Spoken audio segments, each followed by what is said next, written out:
In this tutorial, I'm going to be showing you how you can add images or pictures on eBay description, okay?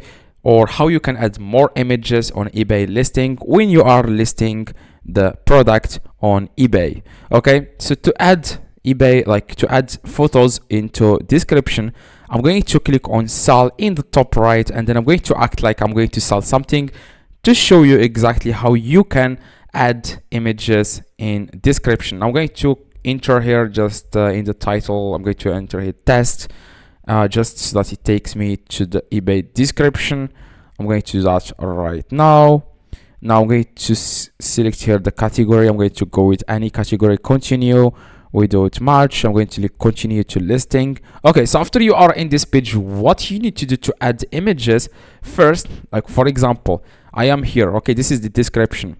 Now, for example, I can go to eBay. Okay, find the image. For example, I go to this eBay seller here to the product page. Scroll down.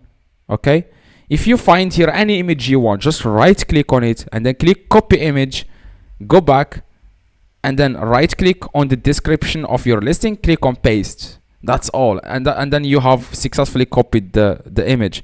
You can do this with any like any image. Okay, just right click, copy, and then paste it there. Okay, that's all you need to do. You can do this as many times as you want. Copy, go back, and then paste it, and then now you have two images here, as you can see. By the way, guys, if you have any questions, let me know in the comments. I try to reply to every single comment. So if you have any questions, just let me know in the comments. I will try to help you with your problem. So just let me know in the comments, and make sure you drop a like. That would be highly appreciated, and see you in the next tutorial.